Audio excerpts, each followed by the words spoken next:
Shri Shankar Maharaj, Chapter 15. Divine Meeting with Shankar Maharaj. Mr. Gopal Rao Kanderao Pradhan spread the glory of Shri Shankar Maharaj in England and Japan. Maharaj carried out his work through Mr. G.K. Pradhan.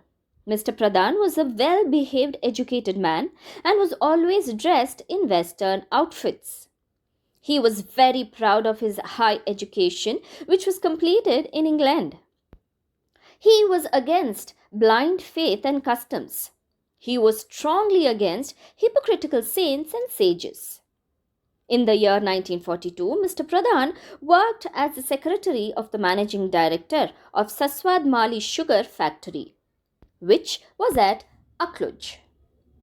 At that time, in a small village like Akluj, there were no hotels or guest houses for staying. There was only one place with 2 rooms to stay in Akluj. Mr. Pradhan hired one room for his stay and the other room was hired by Sri Shankar Maharaj and his devotees. Maharaj had overgrown hair and beard, big eyes, and his body was bent from 8 sides. The people around him seemed to be poor, penniless, and most of them were uneducated.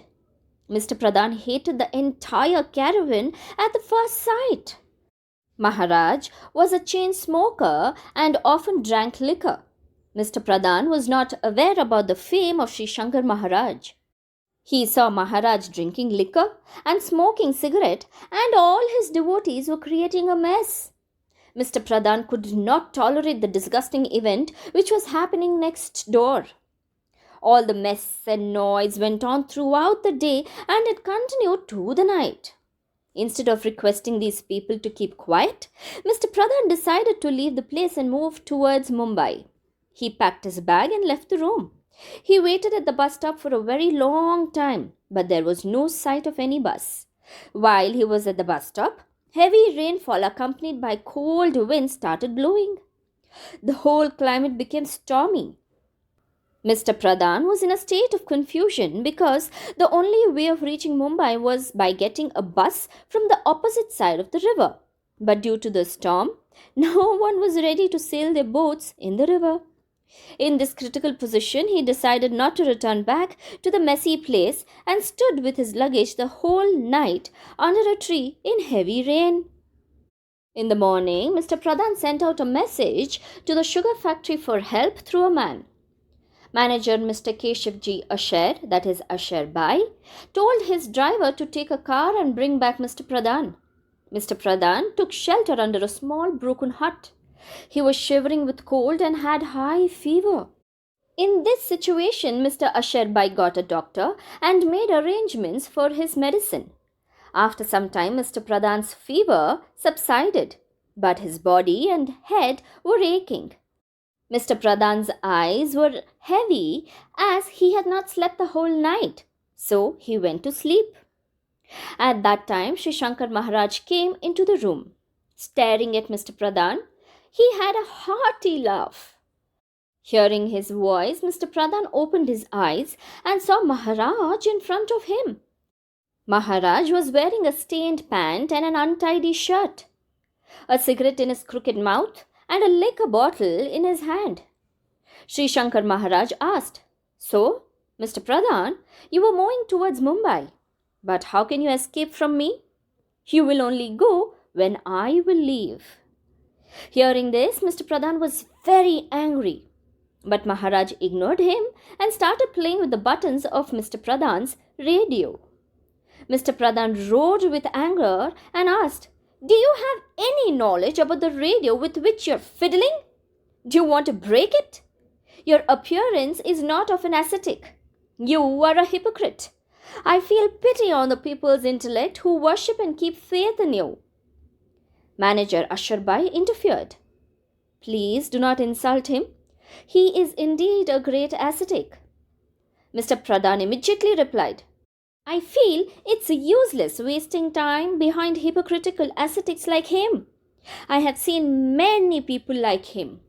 On this, Sri Shankar Maharaj asked Mr. Asher Bai to bring a silver glass and poured liquor into it. Maharaj drank the liquor.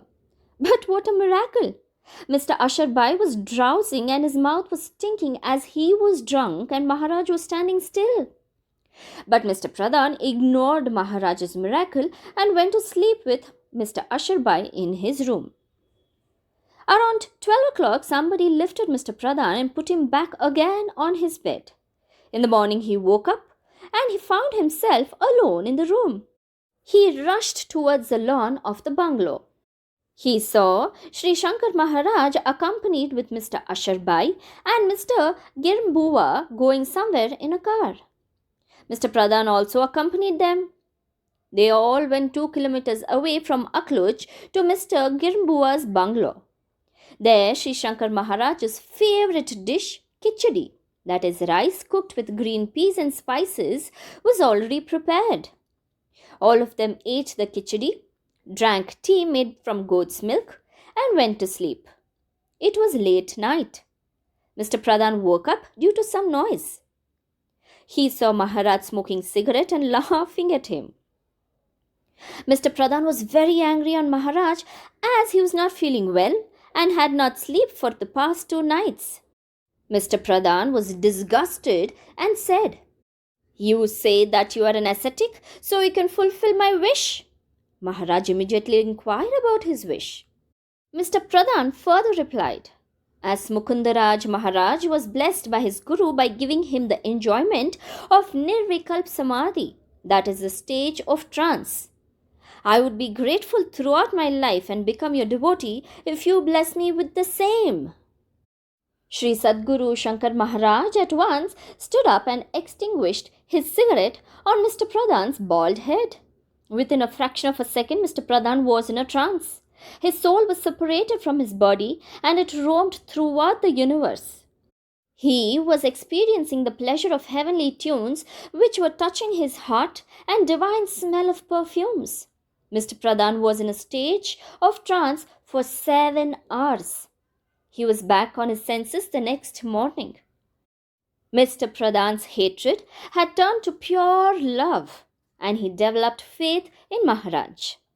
He then became aware of Maharaj's divine power. When he opened his eyes, he saw Maharaj sitting in front and staring at him. Mr. Pradhan's eyes were filled with tears of satisfaction and happiness. He gently bowed at Maharaj's feet and said, "I am now aware of your eternal divine power. I was unknowingly insulting you. I am very sorry. Please spare me and don't keep distance from me. I have now found my Guru. From today, you are my Guru and I am your devotee." Shri Shankar Maharaj took him near, hugged him and said, "My child, you are a devotee of Shri Swami Samarth of Akkalkot. And that old man of Akkalkot was after me ordering me to give you something. So I gave you the stage of Nirvikalp Samadhi. That old man never gives anything to anyone, but only orders me to bless his devotees. The old man is my Guru, so I cannot refuse him. I am only a mediator." The previous day, Mr. Pradhan had refused to pay homage to Shri Sadguru Shankar Maharaj. But after experiencing the divine vision showered by Maharaj, his pride disappeared and he became an ardent devotee. Mr. Pradhan met Maharaj only because of Mr. Asharbai. Mr. G.K. Pradhan achieved his lifetime wish in this first meeting only because of his religious merit, which was secured through good deeds in his previous life, and acquired a higher place in the list of devotees of Shri Sadguru Shankar Maharaj and Shri Sadguru Akkalkot Swami Samarth. Jai Shankar Maharaj.